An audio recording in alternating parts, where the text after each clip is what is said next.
Começa a nossa aula 5 da unidade 1, concordâncias, ovais, arcos arquitetônicos e falsas espirais. Estamos no último momento de estudo assíncrono. Vamos unir aqui nesta aula o conteúdo de arcos arquitetônicos e de falsas espirais de concordância. Após esse momento, teremos então no nosso cronograma atividades de orientação presencial e de orientação remota síncrona.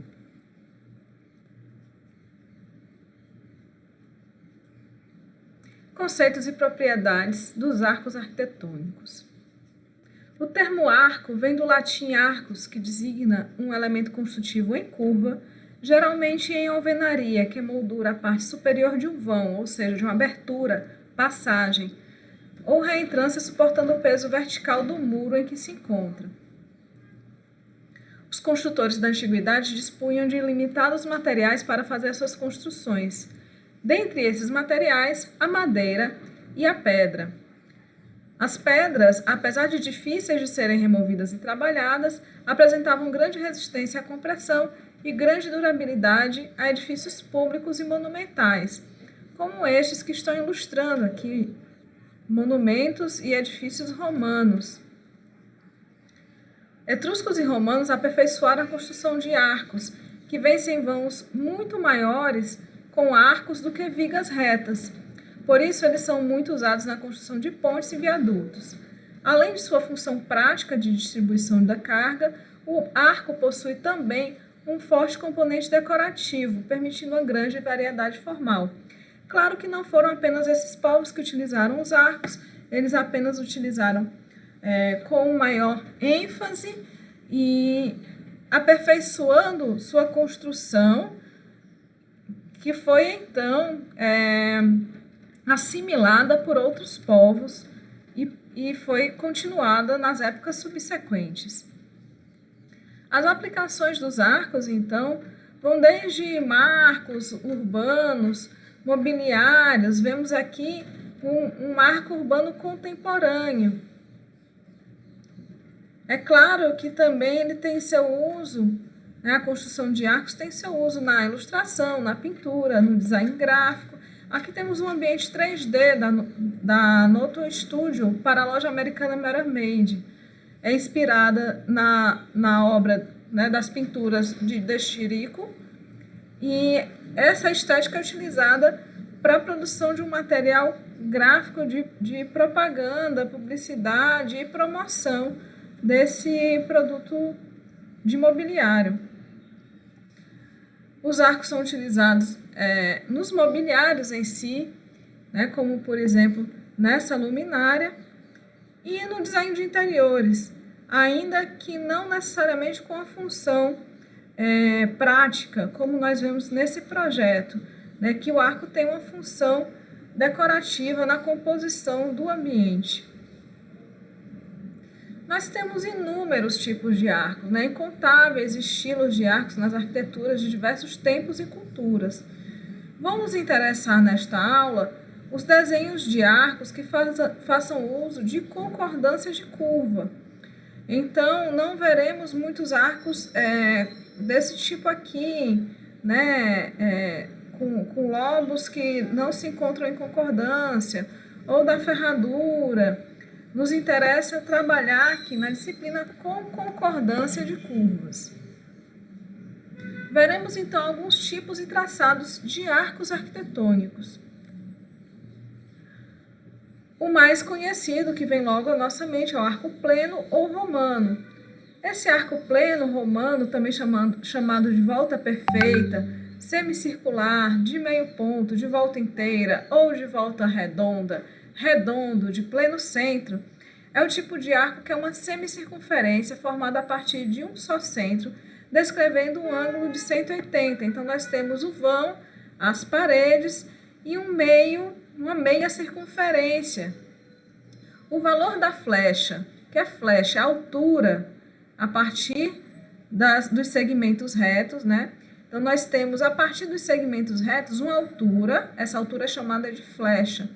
Essa altura, ou flecha, é a metade do vão, porque ela corresponde ao raio. e o vão corresponde ao diâmetro. Então, o valor da flecha ou altura é metade do valor do vão, ou seja, abertura ou largura entre os apoios laterais. Para ficar claro que o arco pleno ou romano não é algo próprio necessariamente de Roma, essa é a porta de estar, oitava porta da cidade mesopotâmica da Babilônia, 575 a.C. Outros povos em outros locais utilizaram antes e continuaram utilizando depois esse tipo de arco pleno, arco de meia volta, volta perfeita, semicircular, enfim, esses vários nomes apresentados. Esse é um caso de concordância muito simples. A construção se dá, dados os segmentos paralelos que correspondem à abertura de uma parede, traça um segmento unindo os pontos da extremidade onde se vai fazer a concordância, determina o ponto médio, centramos o compasso em M e abrimos até um dos lados, por exemplo, de M a A ou de M a B, e traçamos o arco AB, que é a solução do nosso arco pleno ou romano. O nosso segundo arco é o arco ogival. Ele é um elemento estrutural formado por duas partes de círculos iguais que se cortam no ponto equidistante do centro, formando um ângulo agudo aqui em cima. Ele não tem a concordância de um lado para o outro, né? Tem a concordância da reta com um arco de um lado e da reta com um arco do outro, formando aqui então um ângulo no encontro entre os arcos. Ele é muito utilizado na arquitetura gótica, né? Foi muito utilizado na Idade Média Europeia, no neogótico brasileiro, substituindo o arco de volta plena, proporcionando uma altura de arco maior, ou uma flecha maior. Vamos lembrar que no arco de volta plena, nós temos uma altura de vão que é metade uma altura de flecha que é metade da largura do vão. Aqui nós podemos alcançar alturas maiores. Vamos ver então como é a resolução desse traçado do arco ogival. Então, considerando AX e BX, as retas que representam as paredes de suporte, as laterais, nós faremos então um arco com ponta seca em A, abertura até B, depois um arco com ponta seca em B, abertura até A, e encontramos o ponto 1, que vai ser o ponto que produz esse ângulo entre arcos. E já está dada a solução do nosso arco ogival. Terceiro arco que veremos é o arco gótico flamejante ou contracurvado. É um arco ogival constituído por duas duplas de arcos concordantes. Então, temos duas curvas com arcos em sentidos opostos, que vão concordar com uma reta, mas, de novo, no eixo central não existe concordância, existe um ângulo, né? Esse tipo de arco possui 4 centros. Ele é representativo da arquitetura gótica, principalmente da francesa, no final do período gótico, e é assim chamado porque possui aspectos ornamentais florais, né, que lembram a forma de flamas, do francês flamboyant, o flamejante. Nós temos nessa imagem aqui a Igreja de São Pedro dos Clérigos de Mariana e abaixo variadas fachadas em estilo gótico flamejante aí pelo mundo, né? E como é que a gente resolve? Vamos lembrar que não existe um único traçado nesse caso aqui. Olha só como existe a possibilidade de trabalhar com vãos largos ou com vãos mais estreitos, como é este caso aqui. Vão mais estreito, um vão mais largo. A gente está apresentando um traçado dentre várias possibilidades. Então, vamos considerar AX e BX como representando as paredes, né? As paredes de suporte, são retas que representam os suportes laterais. Vamos ligar A e B por um segmento de reta. Determinamos, então, a mediatriz do segmento AB e marcamos, então, o ponto M. Centramos o compasso em M e abrimos, então, até B. traçamos um arco determinando o ponto C. Então, novamente, compasso ponta seca em M, abertura até B, traçamos um arco marcando o ponto C sobre a mediatriz. A partir do ponto A, então, traçamos uma semirreta passando por C. E a partir do ponto B, traçamos uma semirreta também passando por C. Agora, centramos o compasso com ponta seca em A, abertura até B, determinamos o ponto D sobre a semirreta. Repetimos do outro lado. Ponta seca em B, abertura até A, traçamos um arco e determinamos E sobre uma das semirretas traçadas. Com a mesma abertura, centramos o compasso em E e marcamos o ponto 1. Então, ponta seca em E, a mesma abertura que já trouxemos, ou seja, a abertura estava até B, né? Não mexemos na abertura do compasso, só trazemos essa dimensão e marcamos o ponto 1. Do outro lado, fazemos a mesma coisa. Ponta seca em D, marcamos o ponto 2 sobre essa semirreta.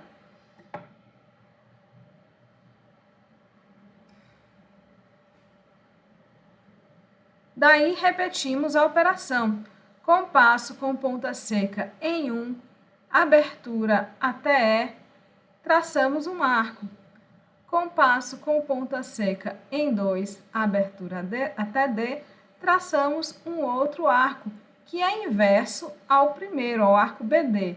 Temos, então, que arco AE concorda com o arco em sentido inverso, e o arco BD também vai concordar com outro arco em sentido inverso, né? Encontrando aqui o ponto F.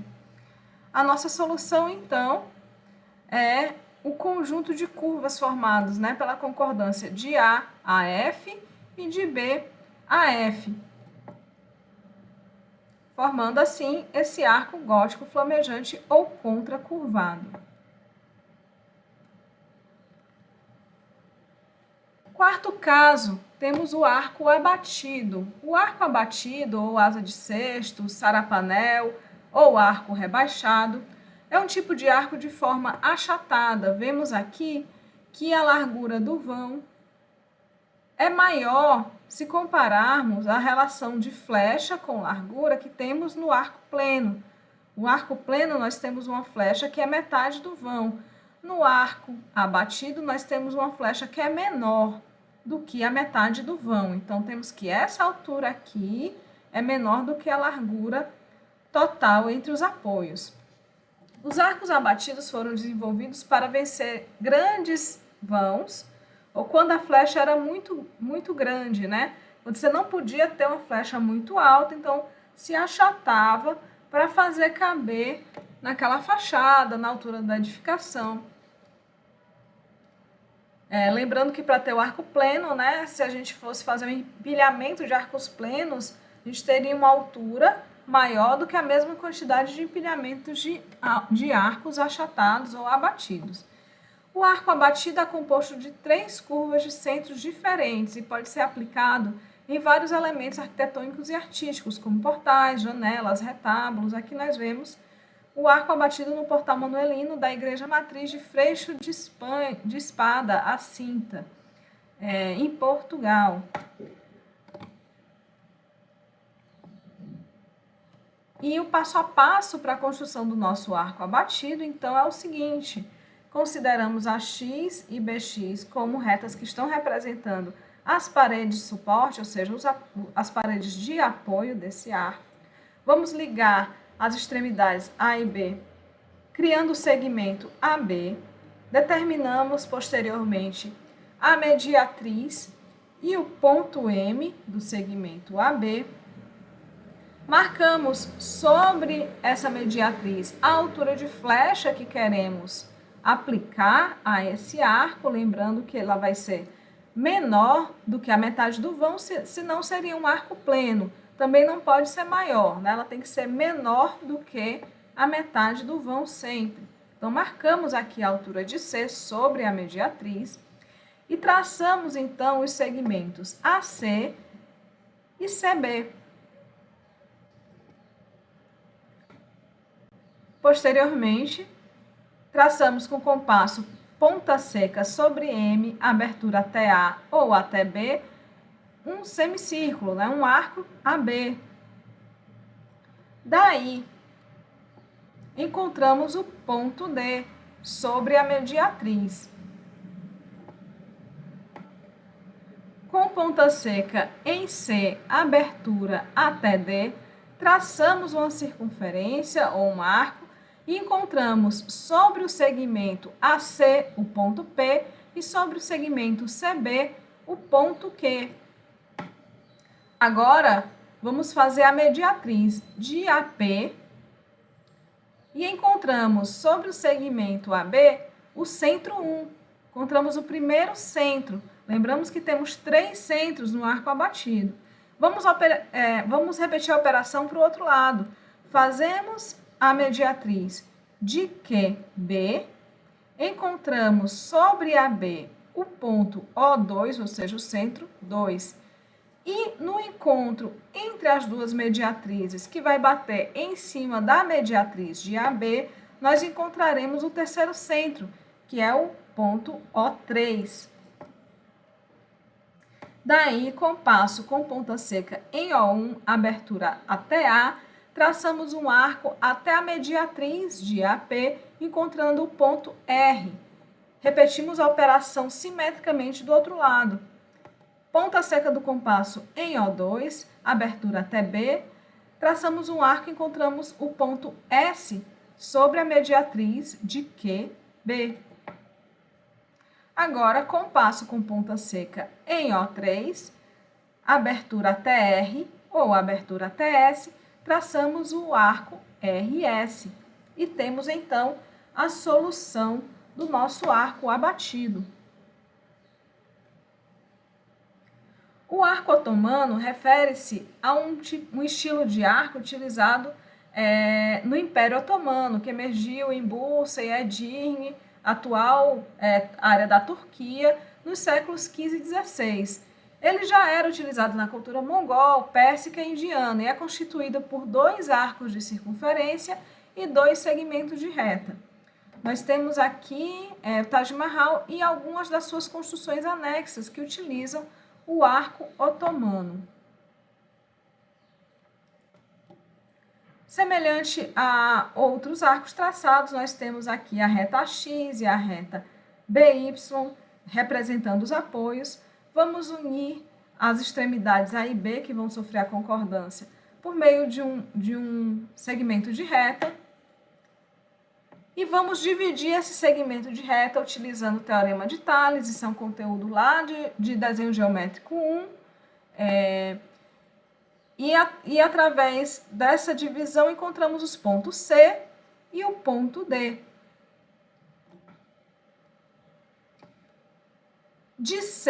Do segmento AC, nós traçamos como se fosse um pequeno arco gótico. Veja, ponta seca em C, abertura até A, traçamos um arco. Ponta seca em A, abertura até C, traçamos outro arco. E encontramos no encontro ponto E. Vamos fazer isso simetricamente para o lado oposto aqui. Vamos fazer a mesma operação em DB. E encontramos o ponto F. Daí, a partir de C, passando por E, traçamos a reta R. E a partir de D, passando por F, traçamos a reta S.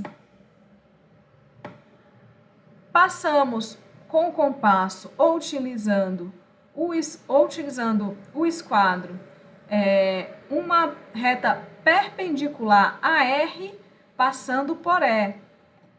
Do outro lado, a mesma coisa. Traçamos uma reta perpendicular a S, passando pelo ponto F. Novamente, podemos fazer uma perpendicular utilizando o compasso ou o esquadro. Encontramos, então, que deve bater bem na mediatriz de AB o ponto G. E a nossa solução, então, é o conjunto dos arcos AE e da reta, do segmento de reta EG, e do segmento GF e do arco FB. O arco Tudor, também chamado de arco gótico inglês, associado ao reinado de Henrique VII, primeiro rei da dinastia dos Tudor.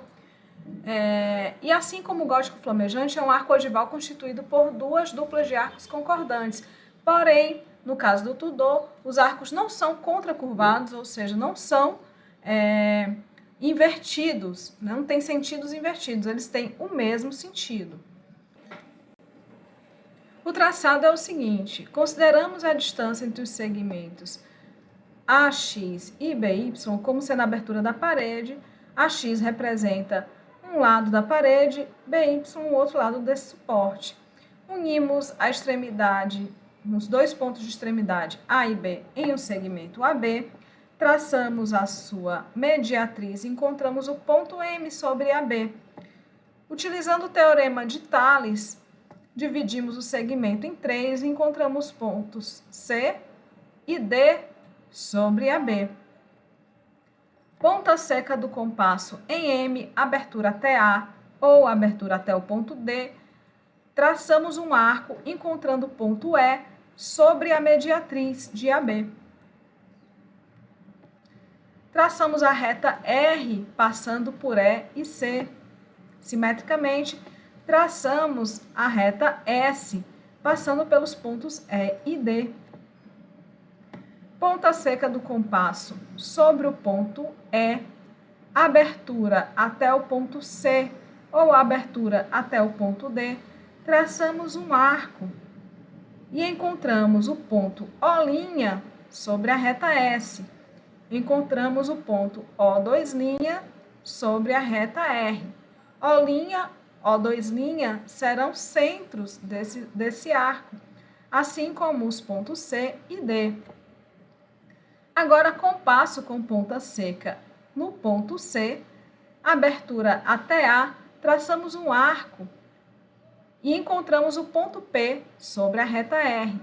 Simetricamente, com ponta seca do compasso em D, abertura até B, que é a mesma abertura do arco anterior, traçamos um arco e encontramos P' sobre a reta S. Agora, ponta seca do compasso em O2', abertura até o ponto P, traçamos um arco. E depois fazemos o mesmo a partir de O', mesma abertura do anterior, ponta seca em O', abertura até P', traçamos o outro arco e temos então o conjunto aqui de arcos AP, aliás, o conjunto de arcos de A até B, como sendo a solução do traçado do nosso arco Tudor.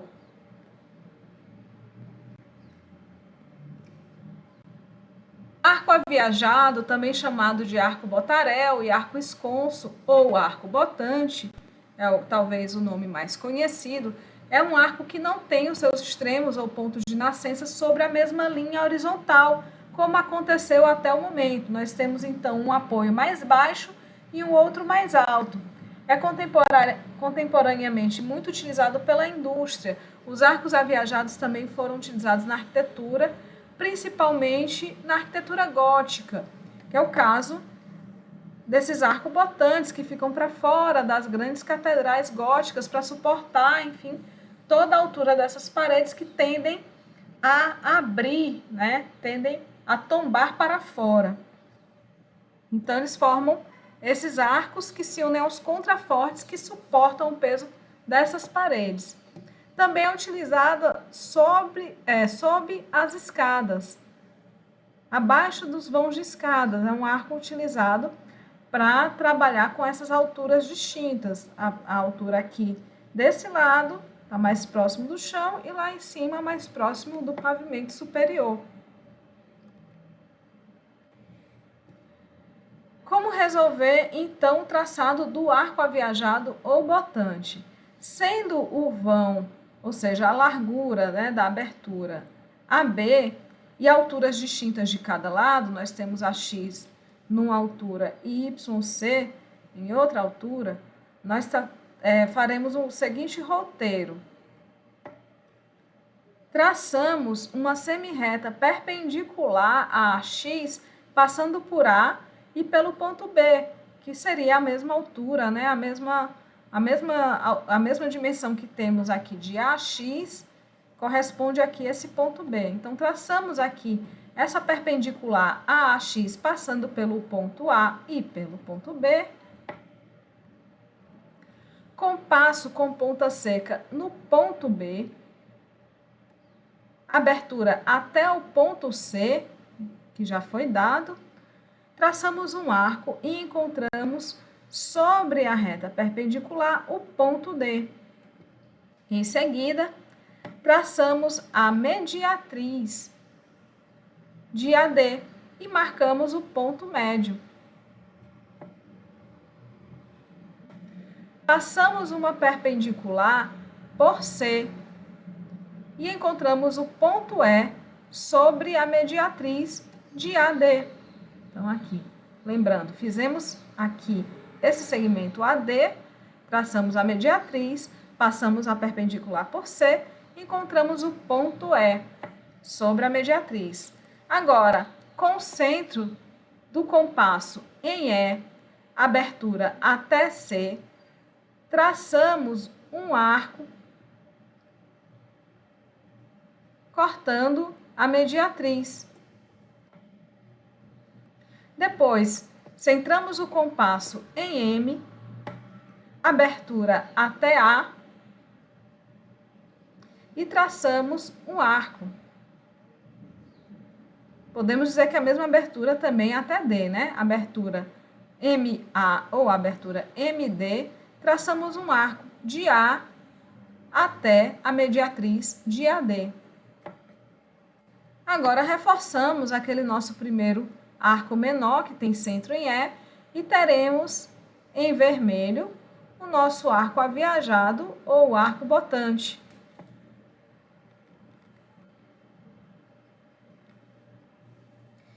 Arco ferradura ou ogival é um arco ogival constituído por duas duplas de arcos concordantes.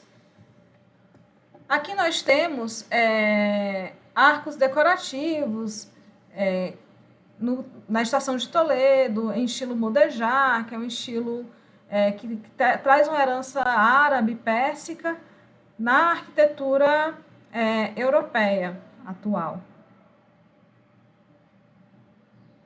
E como resolver o arco de ferradura ogival? Consideramos aqui nossas paredes de apoio AX e BY, ligamos os pontos A e B criando um segmento, tiramos a sua mediatriz, teremos que fazer uma mediatriz bem alongada, porque a característica desse arco é que ele produz uma flecha bem alta em relação à largura do vão. Marcamos um arco auxiliar pleno, né? Ou seja, ponta seca em M, abertura até A ou abertura até B. Traçamos aqui a metade de uma circunferência, encontrando o ponto O1 sobre a mediatriz. Traçamos a reta R a partir de A, passando por O1, e a reta S a partir de B, passando por O1. Agora, ponta seca do compasso em O1, abertura até A, traçamos um arco que vai interceptar aqui com a reta S. Do outro lado, fazemos o mesmo, ponta seca em O1, abertura que é a mesma, abertura O1A ou O1B, traçamos o arco até encontrar com a reta R. Agora, compasso com ponta seca no ponto B e a abertura até esse ponto encontrado aqui sobre S, traçamos um arco e fazemos o mesmo do outro lado. Ponta seca em A, abertura até o final do arco formado por A e que se intercepta aqui com a reta R, traçamos o arco simétrico ao anterior. Temos aqui os pontos P e Q, que são os pontos de concordância entre esses dois arcos que estão também em mesmo sentido, como no arco Tudor. Temos então em vermelho a solução para o nosso arco de ferradura ogival. Lembrando que existem muitos outros tipos de arcos, trouxemos apenas aqueles que consideramos mais interessantes para abordar, dando continuidade ao conteúdo de concordância. Confira lá a nossa lista de exercícios no AVA, também a nossa bibliografia. Lembrando que temos ainda o conteúdo de falsas espirais ou espirais de concordância na nossa unidade 1. Verifique sempre o nosso cronograma. Te encontro, então, na próxima aula.